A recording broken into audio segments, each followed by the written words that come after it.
Ladies and gentlemen, welcome to the Wrestling Related Podcast, where the topics are related to wrestling. The three of us are related to each other. I am Josh. And I'm Dustin. I'm Corey. Hi, guys. And you guys are catching us right here for another episode where we are fully caffeinated. I'm ready to go.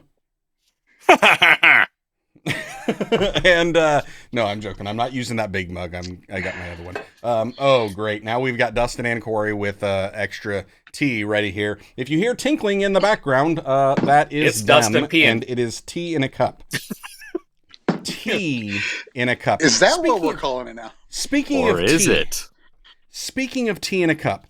Okay, my wife runs. This is completely off wrestling related, but it is related with family. She winds up running to Walmart last night. She's picking up a little stuff. She's like, hey, if you need anything, just send me a text. That's a big jug. So she sent me a text. Or I sent her a text. Can you make out what that is at all?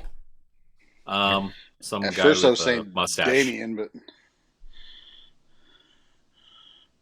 Blurred. I got nothing. Blurred. Oh, is that? Iced tea? That's what I was thinking. Yes. Yeah. I sent her a image of iced tea. Of iced tea. Yeah. Okay. Because she said if there was anything I needed her to pick up while she was at the store, send her a Iced text. tea. So I sent her a picture She of didn't iced get tea. She looks at it, and she thought that because of the look on his face, I was telling her to hurry up. So she comes walking in the door, and I was like, doesn't look like you got what I asked for. And she's like, what? You just sent me a text of iced tea. Oh. It was like as soon as she said it out loud, then it was like, oh, that's what she wanted. Sometimes you just got to talk things out loud for them to click. Agreed. Yep. Agreed.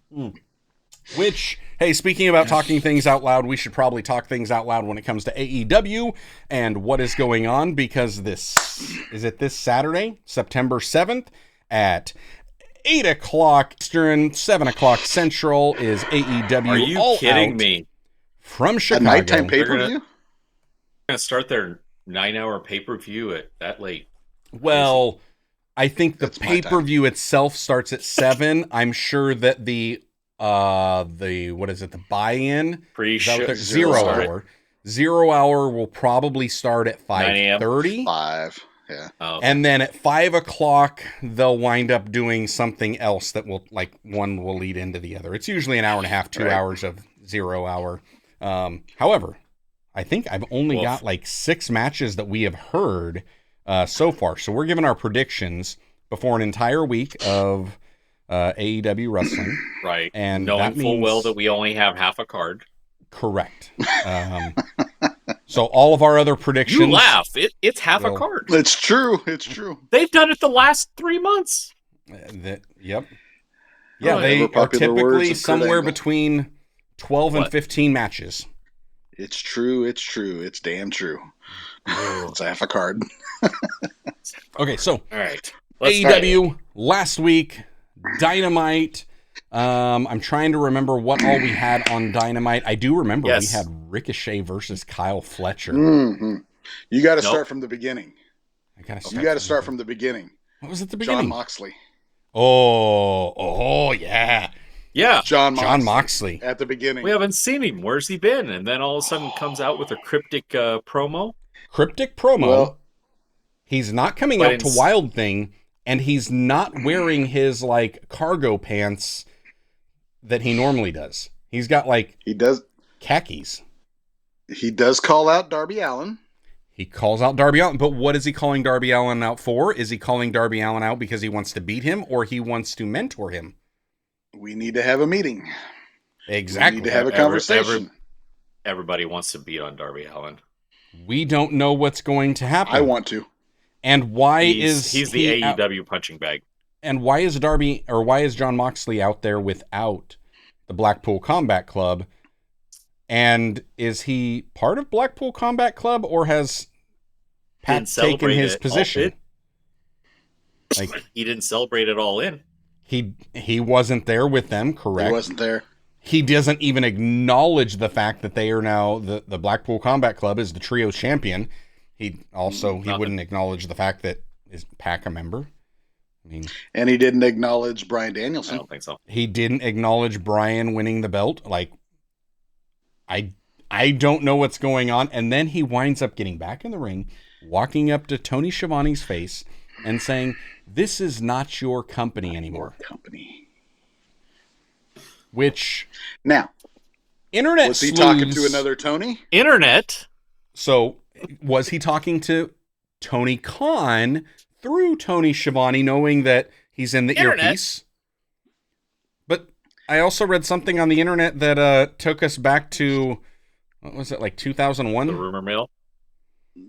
Oh, Because on the very last episode of Nitro, "This is not your company anymore" were the words that came out of Tony Schiavone's mouth when Shane McMahon shows up and says, "No, You're Vince, right. you didn't get this." and Shane's been So having is it a backstage case that combos. John Moxley is pulling that out to Schiavone and be like, "This isn't your company anymore," to let him know, "Oh, you remember the last time you said that? Somebody appeared. And Guess rumor who's going to mills- appear?" So Rumor mills AEW are is gonna Vince do- McMahon's buying them. or Shane McMahon. No, I heard Vince. I read did see a rumor mill rumor said that Vince. I did see a rumor about that. Like, it was more of a speculative, like, what would happen type of a deal. Or could it just be a case that Shane is on his way in to start a new faction with some of the former WWE people that also like to dabble a little bit in MMA, and creating a new little Perhaps. faction to kind of do a little bit of a, I don't know, What? an invasion storyline? I totally anticipate an invasion thing. If 'Cause then that later- is the path, but everything seems to be like setting up. Yeah. And later on, you had John Moxley with Marina Shafir. Yeah. Who I don't also know her. does Who's that? MMA. She's Roderick Backbreaker's Strong's wife. Yeah, Roderick Strong's Yeah. wife, and she spent some time in NXT, if I remember right. Normally the barefoot lady. Yeah. Throws her socks at fans. That type of thing. this is true, which I've always thought was weird. And when we saw her at Wrestling Revolver, she threw but her you're gonna sock. see- Yeah. You're going to see somebody running around collecting those and selling them on eBay. And you know that she makes a mint off her OnlyFans doing that. And funny. you know there's some sicko that's out there going, "I got a sock." Smelling it. Yeah. Okay, that was too far. What was it? My bad. What was it that we just we had a has text a message collection. yesterday from Corey that says, "Who among us has the darkest sense of humor?" I'm starting to think it might be Dustin, depending on how Hang on. dark you go. I don't know. What's depends. What's y'all's favorite movie? What Favorite movie? favorite comedy? Favorite comedy. Oh, favorite comedy? Billy Madison. Oh, Princess Bride. See, that goes to you guys' sense of humor. Pulp Fiction wasn't a comedy, Corey. No, Corey's But gonna go with the- Deadpool and Wolverine. That's true. it's up there. I was also going to say Four Rooms is a pretty great comedy. Greatest Just the fourth ending room. ever. Just the fourth room. Yeah, greatest ending ever. Yeah. And They a little could bit dark. have skipped the first three. Okay, so Dynamite. Yes, we had John Moxley coming out. That was pretty entertaining. It was definitely intriguing. MJF coming out, calling out Daniel Garcia, setting up a match. Those two at All Out. I like MJF.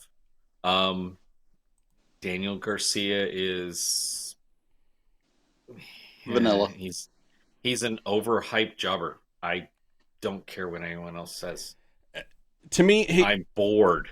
From the second he comes out to the second he leaves, I'm bored. I'm confused with Daniel Garcia. I'm confused. Are you coming out and are you doing the hip thrust, which means you're more of a comedy character? Or are you coming out and you're just like, mean, tough guy, me beat you up? Like, Grr. which one are you? Which one are you? Like, if you want to know how to walk the line of doing both successfully, then you need to go talk to Orange Cassidy, and he will show you how to be a comedy gimmick and have some aggression that comes out. But I'm just confused with Daniel Garcia. I think he's got a good in-ring ability. I think he's solid. I think that he has potential for so much more than what he's been used in, because there are those glimpses that I'm like, this is cool, but there's something missing. And that's where, and it's all over the place. It's all over the place. I heard reports coming back into watching, and I heard reports that Daniel Garcia was this up-and-comer, and he was great, and I watched his first match. I'm like, oh, okay, let's check this out. And then here comes his entrance, and I'm like, the hell is this crap? And then his match, and I'm like, this is what got people excited? Yeah. What are they watching? Is this the only match they've seen? I don't understand. I was so confused. And now you're right. I mean, he's gone from this hokey, happy, we're going to do a little jig, and, oh, I'm going to threaten you by doing hip thrusts at you. Oh, no. You've never been to a dance club before. Oh, no. Now we're switching to, I'm not just going to be tough and mean and upset because someone hurt me, but now I'm going to get downright vicious. And I'm going to do... I think he's trying to be the modern day Rick Rude, but Rick Rude was never a comedy gimmick. Rick Rude was always Rick Rude. You know, Rick Rude would come out and do his little pelvic thrust type of thing over top of people and stuff like that. But the difference is Rick Rude was never comedy. Right. Rick Rude came out and he was... That was just arrogance. He was a bad Rick Rude. Amazing. MJF is more Rick Rude than what Daniel Garcia is. I'm better than you, and I know it. I saw a Rude clip this weekend. It was a reel or something. Rick Rude in the ring with some bodybuilder with long hair from the 80s, 90s. It was in WCW because of the size of the ring. And this guy decided he was going to Mark Starr. And he just started, because I remember him calling out the name, but he started throwing all these punches and everything and started potatoing Rude, and he hit him with like 3, like bam, bam, bam. And Rude just boom, just blocks him, and then just starts wailing and slamming those forearms in the back of his neck. And it was like, if you listen to reports of Rick Rude, of all the guys that came out of Minnesota, from Rick Rude to the Road Warriors to Nikita Koloff and whatnot, all those guys that grew up in school together and whatnot, you ask them in interviews, who was the guy in high school that you never wanted to mess with? It was Rude. Mm-hmm. You never saw Rude throw punches per se in that weren't like double stomp working forearm shiver in the ring, because his punches were legit knock you out tough guy punches. Yep. And so when you see one in the ring and the guy just like collapse, it's like, So the Daniel Garcia, I it's because of the not sure where he's at in the character that MJF is doing a lot of the work and putting over this little feud. I am kind of glad that they pulled a callback with it. You know, you go back to Wembley and how MJF kind of hosed Daniel out of that spot by getting that match and whatnot. And even prior to that, at I think Double or Nothing, when he had something there. So I get that. It's cool to see the callback. At the same time, it was all right. The segment was, MJF's promo was good. Right. And then when Daniel Garcia kind of comes out, it's like went downhill. It was just like, I did laugh at the chucking the microphone from in the ring and hitting him up on the ramp like that. That was hilarious. I don't know if that was intentional or not, but MJF looked hot and it was funny. Yep. So. Yep. Ricochet. Go ahead, Dustin. Okay, we're going to Ricochet. Oh, you had what you wanted. Oh, I was going to go to something else, but that's fine. Ricochet, the Ricochet, and it was Fletcher. him and Kyle Fletcher. Love both of these guys. Both of these guys are great Yeah. workers. I was disappointed. I mean, honestly, I was disappointed. It wasn't. It didn't What you live up to expected. what I expected. Yeah, it was good. It was a solid match, but they looked Okay, like they so were calling a lot in the ring. it did, but when I saw the match, I lowered my expectations because the first thing I did is say, this is Kyle Fletcher and this is Ricochet. And we're on Dynamite. We're not on a pay-per-view. Right. So they have time constraints to go with, and I have to remember there are also commercial breaks that they've got to kind of work through. So because I anticipated that, I liked it. I thought it was a very good match, and it wasn't more than I expected. It wasn't less than I expected. It gave me exactly what I expected, and I expected it to be solid with some crazy stuff coming from both of them, just not too crazy because you got to build something up. And that's even where with, it was my bad. Yeah, and even saying that, when they were on the outside and Ricochet does like the springboard, like Meteora on the outside, rolls through it, and then starts doing the crotch chop to the camera, I lost it. That was funny. I'm laughing hysterically, and I'm like, and this is why Ricochet is in AEW. He just wants to have fun again. Like, that's right. I think it did. I think it did shine a light, though, a little bit about how he's been utilized in the Fed. I mean, because they had him for the last 2-3 months doing those speed matches. Yeah. So once you got 5, 6, 7 minutes in, you could see his wind was running out. He was like, and so he was like exercising. He had to slow down a little bit, and I don't know whether that was just, he's been in long enough that I doubt it was just excitement. That played a part, I'm sure, but not just that. I think it was probably more that he's been working matches with that were sub 5 minutes, and now he goes to a 15-20 minute that was probably a little bit more with a guy that can go. That was probably a little bit more okay, big deep breath, let's get going, sort of thing. I will say afterwards, the big pop for me was the fact that, he's in the ring and out comes Ospreay, and we're like, yeah. And then a Poison Rana on the stage. I'm like, ow. Yeah. And then that was awesome. And then Pac just basically saying, hey, glad you're here. Get in the back of the line. Yeah. It's just like, loved that. Yeah. Because company, we all expected that. Go. Any of those four in any combination is a pay-per-view match. Yeah. Any of them. I also like the fact that they did bring, then Ricochet comes over and he's there to kind of help Will Ospreay up. That little bit, that right there, that tells me we're not getting Ospreay and Ricochet right now. Right away. No. It's going to be down the road. I don't even know if it's going to happen this year. I kind of think because of that, we're looking at next year, and it may even wind up going to All In Texas. Either that or potentially Forbidden Door in London. Forbidden Door. I think they're going to hold off on that. I think it's going to be later on down the road before they wind up doing that. And part of me wants to see it right now.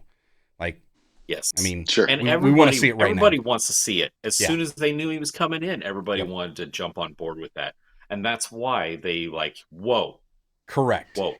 I like it especially with the tease. And then it's and then the way that Pac comes out and he's like, hey, you got to get in the back of the line.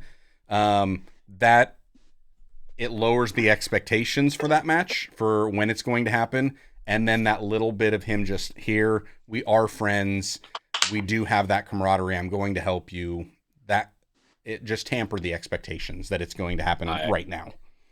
I really, really liked that play out after the match. It was really nice.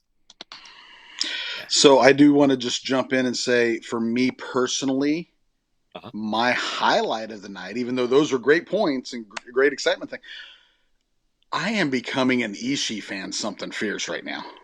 Ishii and Hangman. Oh, Stone that Cold was a Pitbull. good match. And then all of a sudden later on in was it Rampage or Collision, Ishii had another match with Fletcher. Who was it? With Fletcher. Fletcher on Collision. That was a one match from Collision that I actually enjoyed. And it was so good. I mean, Ishii doing a Hurricane Rana off the top. Yeah. Josh after getting lawn darted into the bottom turnbuckle. Oh, Ishii. I love Ishii now. He's good. Yeah. Yeah, it was a good match. He's a brick. Yeah. He's a brick. And Hangman never, I mean, he laid in, you're talking potatoes about Rick Rude. Hangman was laying in some potatoes on Ishii, and he just absorbed them. And then when he gave him back, Hangman's like, okay, this is a different wrestler. This is somebody I have not wrestled before. And it was, Ishii's the man right there. They called out something on Collision about Ishii is that he is he's a protege of Ricky Choshu.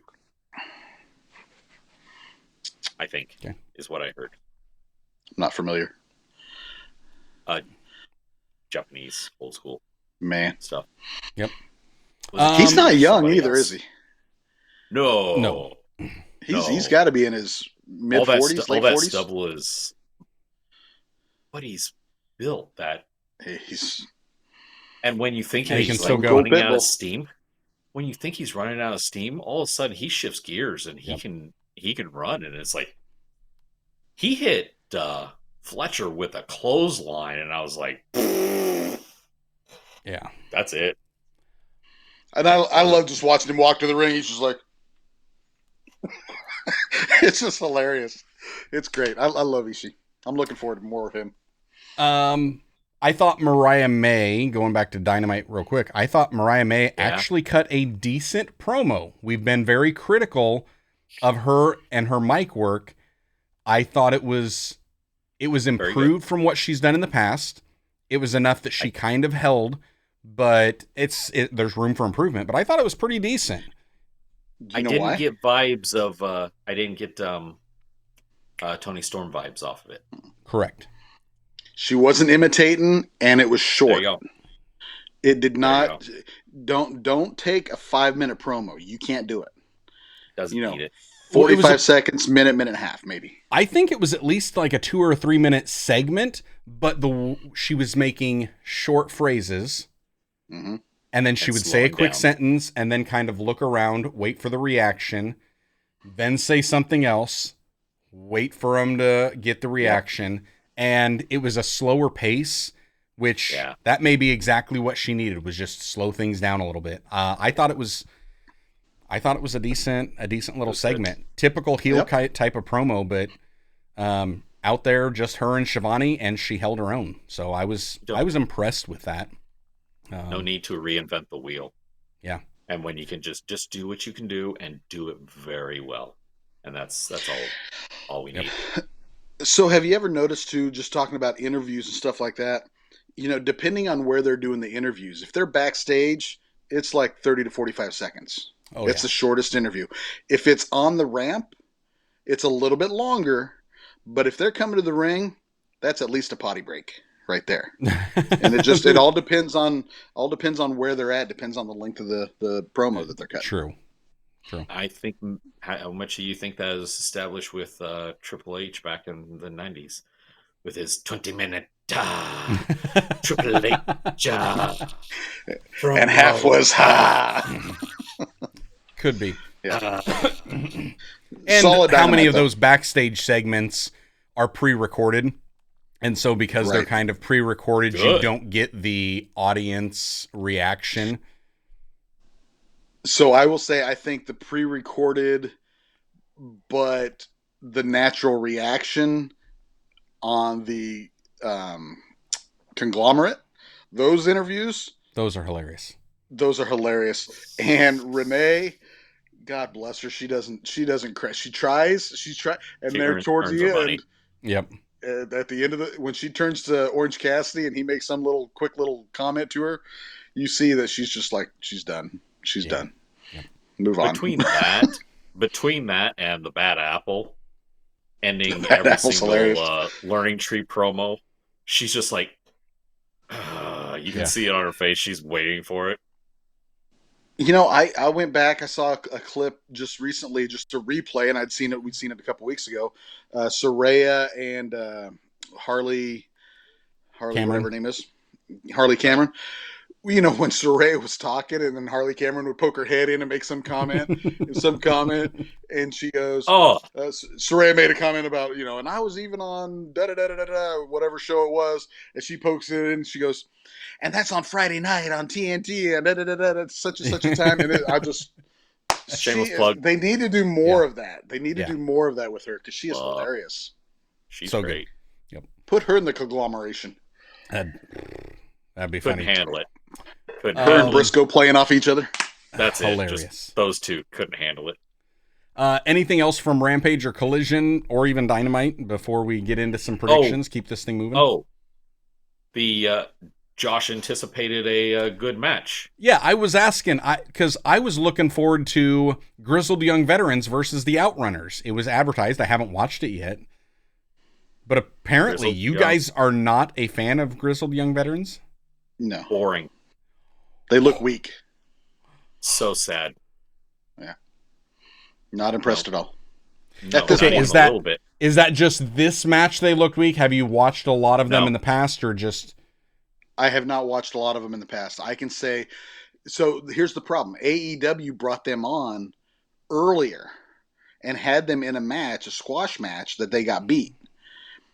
That was a mistake because you bring them in at that point. Now all of a sudden, all this that you're trying to push now about them having to be these bad men that can just turn around and kick everybody's butt, that's out the window. Yeah. You just had them in a match that they got squashed by people. So for me, this match, it just looked weak to me. It didn't look like what I'm used to for tag matches. When you got FTR that are just, they hit on all cylinders. You got the guns that hit on all cylinders. Yeah. You got agreed. The Bucks that hit on all. You even got their tag division is stacked. Yeah. So, and here's I would compare Grizzled Young Veterans in the same category as the Acclaimed. The quality is comparable, in my opinion. Others may disagree, maybe think I'm a little exaggerating, but really that's a category I'm putting them in. When I see them getting in with what were they facing? The Outrunners. Outrunners, that's right. And they have their setup to their finisher is a doomsday device that is not done well. The guy doesn't go back, so instead you just drag him down, which is dangerous. And then just to set up your leg sweep clothesline. Which is not an Eliminators. True. Nobody can do it like the Eliminators. It's nowhere near. It's not as big, as impactful. And when seeing them coming out and jumping FTR a couple times, it's like I'm left flat. Okay. It's plus you come out, you're wearing the scarf like MJF did, and it's just like, I mean, you used to do that on the Indies or wherever you did it on. Well, MJF does the scarf now. You can't do the scarf. Different kind of scarf though. Their scarf is a European soccer football soccer thing. It's a scarf. I put the grizzly. What do you call them? The grizzled young veterans. Grizzled young veterans. For me, they're on the same level as Heavy Machinery. Ooh, I thought Otis, I was being rough. Otis and what's his face that is no longer there. Tozawa? Oh, the other guy. No. Even before that, the bigger guy.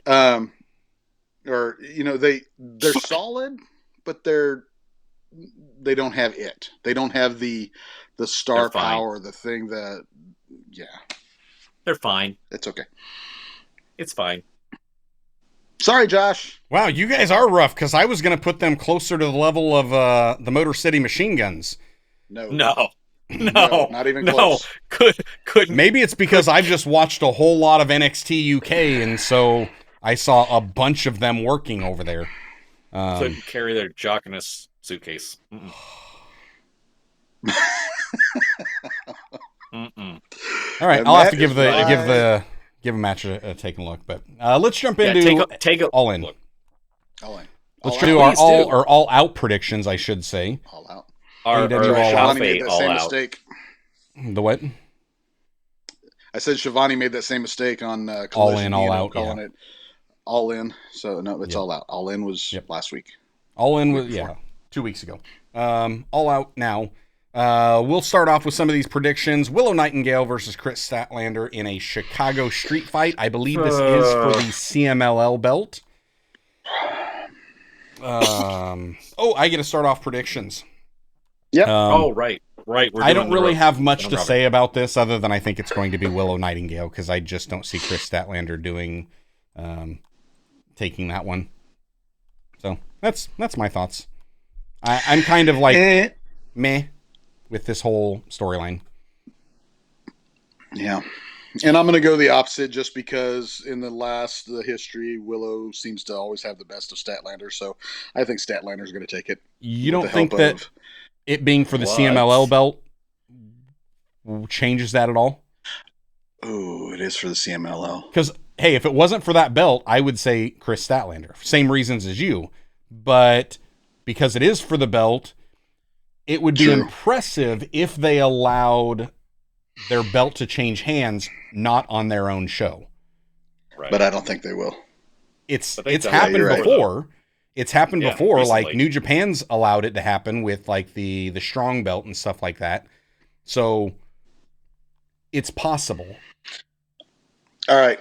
Here's what I'm going to say then. I'm going to go with Willow. But if Statlander ends up winning it, the next time I come to see you, you had better prepare your chest, because I did not go with my first instinct. I take no responsibility for this, because I had the worst predictions last time, because I just vote for what I wanted. You're a grown-up. You're an adult. Yep, and I'm still going to chop him. I'm not going to vote for what I want this time, because it hasn't worked out the last couple times. I'm a slow learner. I'm going to vote for what I think will happen. Corey. It's my turn? Yeah, it's your turn, Corey. I think this week of Dynamite, Rampage, Collision, depending on how much Statlander jumps in and beats on Nightingale, is going to throw Dustin's prediction into a tizzy. He's going to try and call an audible last minute. It'll be Saturday at noon. Rah! We get no audibles. We do not change anything from this prediction. We can only add in whatever happens after the fact. Everything from right here is locked in stone. You got to predict based on having no knowledge of 3 shows. Yuck. The only audibles are the extra 8 matches that are coming. Correct. Right. But we do get mulligans on our predictions, as far as skipping the rotation. Yes. Unless it happens too much, and then you'll only get 1 mulligan per organization per year. I do agree. I don't care about this match. So yeah, I don't either, and I think you guys are right. It's been played out, so I think they're just gonna end it on a high note. Either way, this is the blow off, but I'm gonna go with Nightingale just because I can't see them flipping it and dragging it out with the championship and such. So yeah. All right, let's go to MJF versus Daniel Garcia. Dustin, MJF. What you thinking here? MJF. I don't see Daniel Garcia being able to beat MJF. MJF is just he is better than him, and he knows it, because he is. It's a fact. He's a better performer, a better wrestler, a better storyteller, better personality, better character, better all around. Yeah. They can try to drag this out, but I think it would be better to drag it out still with MJF winning. Fair enough. MJF? Here's what I hope we see. I hope what I hope to see is actually this being the beginning of MJF, this little mini program with MJF actually bringing Garcia up to a point where we see a personality, we see something entertaining, engaging, and he learns how to do some tinkle tinkle. How he I tried to quiet it. I know how he tried. I'm sorry, I lost my train of thought, but hope that Garcia steps up his game, working with MJF. MJF, I think this is an easy slam dunk, is going to win. But, and on a side note, I hope Garcia grows a neck. Yeah, I think MJF's got this one, and primarily because he's the bigger draw, and I can't see this storyline dragging out. I also can't see where either one of them are going forward. And so I'm just left with an MJF with an asterisk of, I have no idea what they're doing with either one of these guys at the moment. I would have put money on potentially seeing Will Ospreay come out and help Daniel Garcia win, had we not already had the setup for the Ospreay match. Right. If Ospreay didn't have a match, I could have seen that. But because there is an Ospreay match, it's like, yeah, I don't leave him off the show. Yeah, I don't know where any of this is going. So yeah, I go with Ospreay on this one as well. MJF, not Ospreay. MJF. He's not in this match. I was looking down this match and saw his Ospreay face. wins this match. Right, yeah. Corey, you are up with steel cage match. Oh. Hangman Adam Page versus Swerve Strickland. I'm going to say Swerve. Because Adam Page bores me. And Swerve is entertaining as hell. Okay. I mean, Adam Page has been there since the beginning, aside from a failed attempt to put a title on him. What else has happened? I don't know. But in the last 6 months, I mean, everything that I've seen Swerve do, even down to watching some old school stuff from a year ago where he's in some big 2-ring battle royal hodgepodge, he's one of two guys that I couldn't take my eyes off of. Yeah. So, I mean, and who's the baby? Who's the heel? I don't know. I don't care. I'm going with Swerve. Okay. This is the one that kind of confuses me, just because of the end of the promo segment on Dynamite. There was a statement, I can't even remember what it was made, Swerve saying something, and Hangman, just like his facial expression dropped, and then he just walked away. He's talking about being the dad that his kids needed, or something like that. So there is that's Christian's thing. Back off. But there is a torn. There's a tension inside him that I'm gonna lean with Hangman Adam Page, because it's I don't know what they're doing, and that not knowing, it seemed too intentional for it not to have some type of a build-up and a payoff to it. Maybe that's just Hangman and him just selling for one show. I don't think so. I think they are going to drag this out again. I think that Hangman's going to get the best of this round, and then they're going to go to Wrestle Dream and have another match. So I'm going to go with Hangman. Well, and there was a little fact that Swerve made a comment that Hangman has fought him multiple times before and has never won. It's always been Swerve. So tinkle, tinkle. Based on that, I'm going Hangman. I think it's Hangman's turn to take that win over Swerve finally. Okay. The match that you guys are looking forward to the most, Mercedes Mone versus Hikaru Shida for the TBS Championship. I mean, it's Mercedes Mone. I don't really see her dropping a belt until All in Texas. That's my prediction. She's going to hold it until then. So I'm going with Mercedes Mone. So, early on in AEW, not at the very beginning, but I don't know, a year or so into it, it got to the point that the women's matches, they got me excited because they were actually a match that meant something. They main evented Dynamites. They main evented other show, and it's just like they had something that drew you in, and it wasn't the scantily clad women of the WWE, diva era or anything like that, but it was the fact that these women could wrestle. Yeah. They don't excite me anymore. I really don't care. I'm going with Mercedes just to hedge my bet to try to win my title back, but I really don't care. Okay. Oh, yeah, I think Monet is going to take it. Not that anyone cares. All right. We have got Will Ospreay against Pac for the AEW International Championship. Okay. Dustin.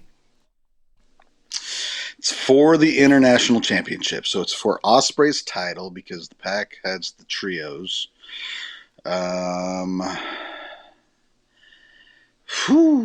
I can't see Ospreay just winning the title 2 weeks ago, and then dropping it 2 weeks later. So I think Ospreay's going to win it, but I don't think it's going to be a clean win. I think it's going to be something like a disqualification or something. I don't know. Do they even have disqualifications in AEW? I guess I've never even seen one. Think about it. Have you ever seen a disqualification in AEW? I don't know as I have seen one. Accepted. See if you can find one because I don't remember one. Okay. I'm going with Ospreay. All right. I love both of these guys. They're both phenomenal wrestlers. Yeah. But I'm going to It's going to be a great match. Probably the match of the night. Agreed. Potentially. I totally agree. I'm going to say Ospreay. It would make zero sense. There's no logical reason whatsoever why they would take a title off of MJF with all that drama and not knowing where he's going the next step, what they have planned for that, and just put it back on Ospreay to then put it back on somebody else. There's no logic to it. It makes no sense whatsoever. Unless Tony Khan is like smoking a bowl before booking, I haven't a clue. So Ospreay is gonna keep this. Who knows if they do draw this out into a little program? Cool. If it just turns out to be this 2-week one-off, then okay, give me another match. Yep. Give me something else. Because these two, this could be good. This could be really good. Agreed. I think Will Ospreay gets this one. The only, hitch in the giddy up I could have seen is if they were trying to build something up where Blackpool Combat Club winds up causing some interference, and then that winds up kind of leading to Pac getting the international belt. There's also a shot that you could also wind up having one of the matches that we don't wind up having yet could be Okada versus Claudio for the Continental belt. So it's like I could see him kind of doing that, but if they did that, then you've got to have some type of a setup of who's going to be the three, and then it was like, well, you could have Will Ospreay, Kyle Fletcher, and Ricochet start a trios to go after those, but you could do that without having the belt swap. So here's an idea. So many then. hypotheticals. could this turn out to be a big schmoz at the end where, like you said, you do have the Blackpool come out, and then all of a sudden you do have Ricochet and Kyle Fletcher, so it's a no contest.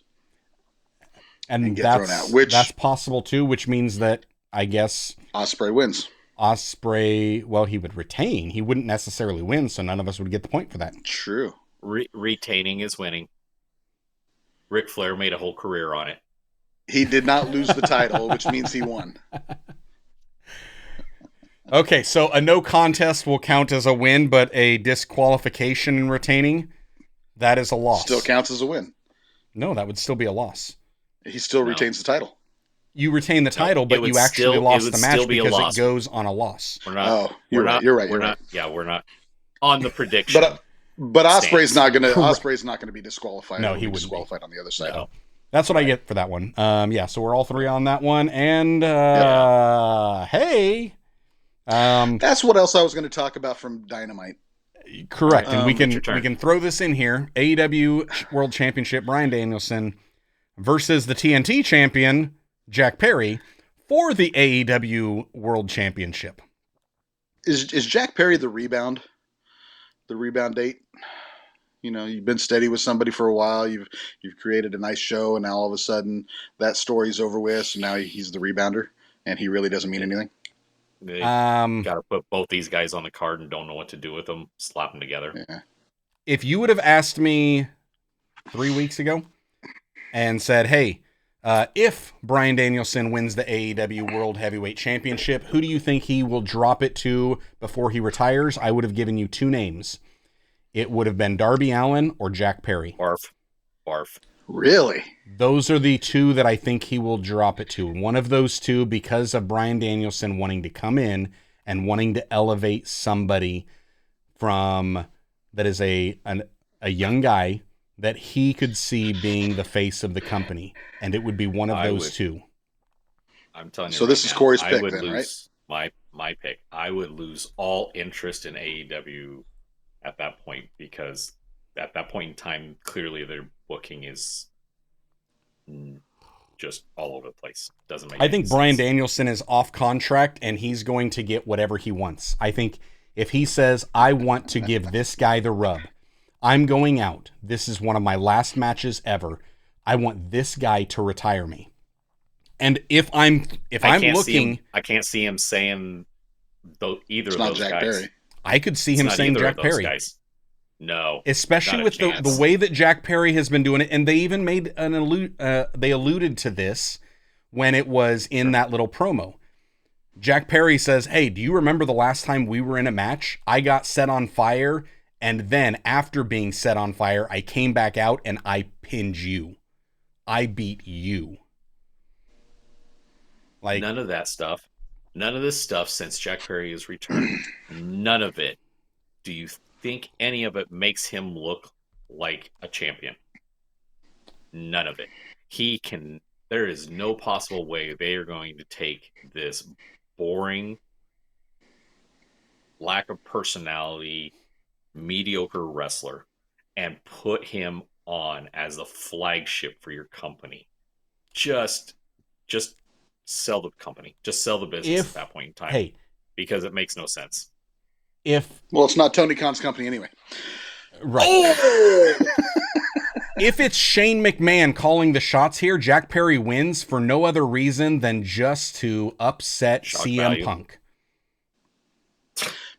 True. And then be like, and that's a real champion. Giving him a title shot. And the fact that he's not leaning into it. I'm going to say Bryan Danielson all day, every day. If for some reason that is different, then what the hell? I don't know anything when it comes to what Bryan Danielson is doing, because if reports are correct, he's completely off contract. He's going to have to get neck surgery sooner than later, and he's planning on getting it yet this year, towards the end of the year. I don't know. And the fact that he said, "Hey, 2 weeks ago, that was the best moment I've ever had in my career." Right. Against somebody that can go. Well, this is not going to be the match that he's going to want to end on. this is not going to be the match that he's going to look at and go, yes, this is the bow tie on what I'm delivering. I don't know. I think if you've just had the highlight of your career, you kind of go in thinking, I'm not going to be able to top it, so I need to come in with a completely different perspective. So that being said, that being said, I could see this, honestly. I could see him completely swerving us and Jack Perry holding both belts. Do I think it's going to happen? No. I think Bryan Danielson will win, but this is the one where I'm going to go with what I actually want to happen more, because I even though I think Jack Perry and Darby Allin would be two of them that Danielson would want to put the belt on, I would prefer at Wrestle Dream he loses it back to Swerve. That's what I would prefer. I would prefer Swerve to pick the reins back up, but I don't know if that's necessarily going to happen. I will pick Bryan Danielson on this just because I think that statistically it's more likely to be the outcome. That's what I'll go with. So based on the previous match where I made the comment that they are not going to give Will Ospreay the title and then 2 weeks later take it off of him, likewise, they're not going to do that to Danielson. Plus, his promo that he spoke on Wednesday said, first come, first serve. True. First person to line up, you get it. You get the shot. And then immediately Jack Perry pops in there. He's just the first in line. He's not going to win it. If Danielson's going to drop it, I agree. He's going to drop it at Wrestle Dream. That's towards the end of the year, right before he has to have neck surgery. That's where he'll drop it. Who he's going to drop it to, I don't know. But it's not going to be Jack Perry. I go with Bryan Danielson. Okay. Hey, along those lines, give me two names that you would want to see him drop it to if it's at Wrestle Dream. Ospreay. Even with Ospreay still being international champion, being double champion that way? Or just you don't care? So you would like to see... okay. I would say maybe do Ospreay, but then let Ospreay either drop his belt to somebody else or just say, you know what, it's one or the other, and then he just does the world, and they have a then tournament for the international. Fair enough. So that's one name. What's your second name, Corey? Oh, he said give him two names. The only other guy that could build it up even bigger, MJF, man. Ooh. Throw him in there. That would be so much fun. That would be. How much fun would that be? That would be fun. But I would see it more likely being Ospreay, though. Okay. Just because of the history with their last 2 matches, 1 match, 2 match, or whatever they had, and then having another build up, and we know how this ended, we know how that's going, and be almost a passing torch scenario. And I'm not picking either one of those two. My two names are nope. I gave you one of mine already. My two names are Moxley and Christian. Those are my two names. Yep, and I would want... Christian's got a title coming up. Mm-hmm.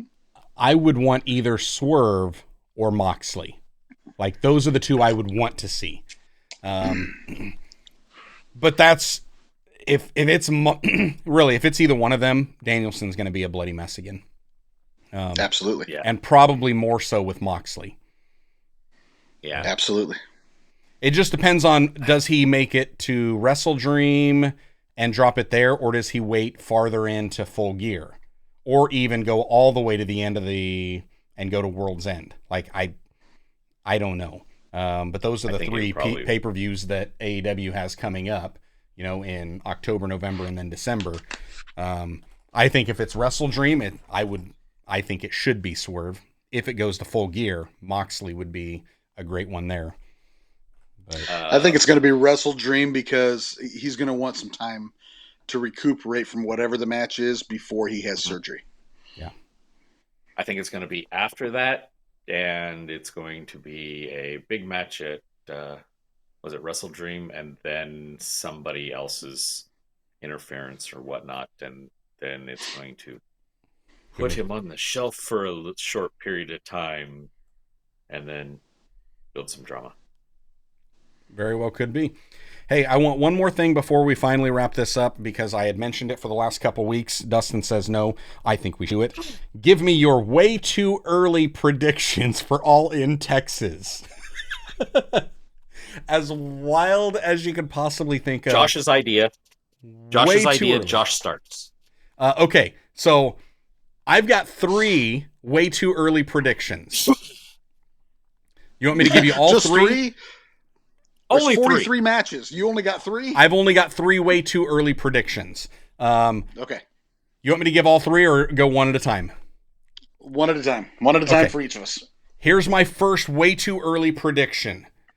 My way too early prediction is that we wind up getting Hangman Adam Page versus Swerve Strickland for the AEW Championship in a Texas death match. Okay. And that's the reaction the crowd would give. That's the second Texas death match they've had, correct? Correct. Okay. My way too early prediction. Are we going to predict who wins it? No, I'm just giving a match prediction. Doesn't matter. Although, if we're given the prediction of who wins that, I believe that it would be Hangman Adam Page. Okay. My way too early prediction, first one is Mercedes Moné against Toni Storm for the title, and Toni Storm takes it. Ooh. For the TBS title. That's my way too early. Okay. I'd watch that. I would watch that. I'd watch that. My too early would be Ospreay Ricochet. There you go. And see, I was going to go with that for a second. For some now sort I of think title. of a different one. So go ahead. My second way too early prediction is Mercedes Moné being in the match. But not for the TBS Championship. It is for the AEW Women's World Championship against new AEW star Rebecca Quinn, formerly known as Becky Lynch. Really? You think? In Texas? Way too early prediction. All In is the big pay-per-view. It is the first AEW stadium show in the U.S. Why not bring in one of the biggest female draws they could get? Because she's from Europe area, it'll be Forbidden Door before it's for Texas for All In. Because that's back at Wembley, right? Possibly. It Correct. Will be. Yeah. Okay. Second match. Why do we got to come up with 3? I don't know. We're only coming up with 2. You guys can come up with 2. I'll come up with the third. My final third. Oh, that's right. He did say 3. I'm going to go with... a trios match. Okay. We're going to go with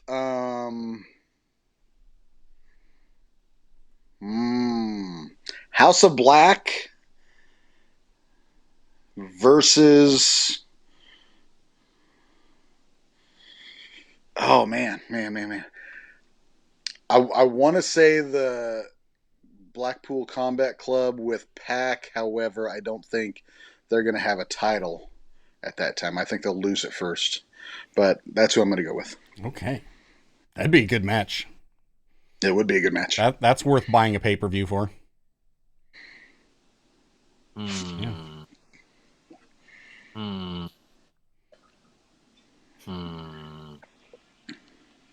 Corey's thinking.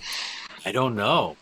I want to say not House of Black in a trios, but maybe the new House of Blood.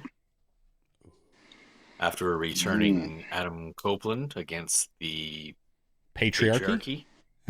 with some new entrant for their team. I don't know who they would add. That might be amusing. Daniel Garcia. Oh my gosh, don't do that. Ricky Stark. I got my third match. Go ahead.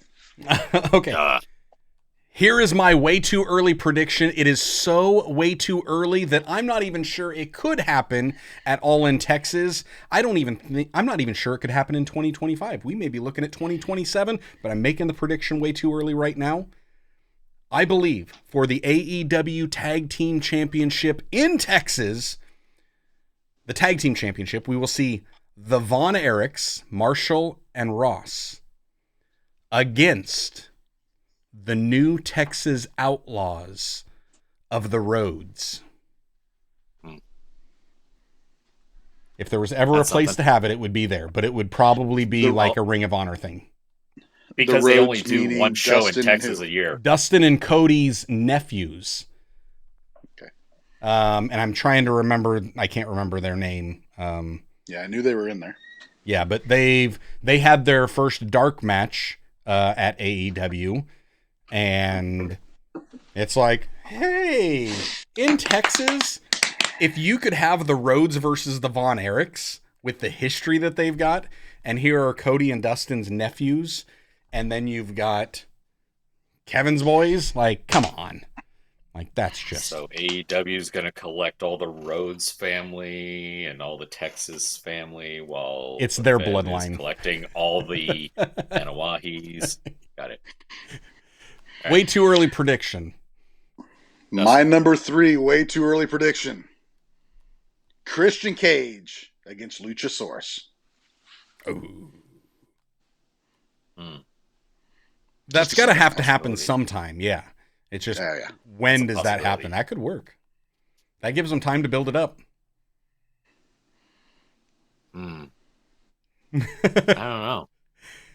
Corey's like, I don't know now. 3, Continental Champion Claudio against... Okada? No. Against Swerve. Ooh. Okay. Did we already pick the... You said there was 8 matches already. Did we go through all 8 matches? No, there was 6. Oh, yeah, there were only 6. We expected 8 more coming. Oh, okay. Yeah. Gotcha. Yeah. Gotcha. Okay. Yeah. So. All right. Well, there are our predictions for AEW All Out 2024 in Chicago, and our way too early predictions for AEW All In Texas, July 12th of 2025. Do we get a bonus 10 points if one of our matches actually make it at All In Texas? I think so. I think if any of those predictions... Bonus point. Okay, a bonus 10. point. Yeah, 10 bonus points. 10! No! A 10! No!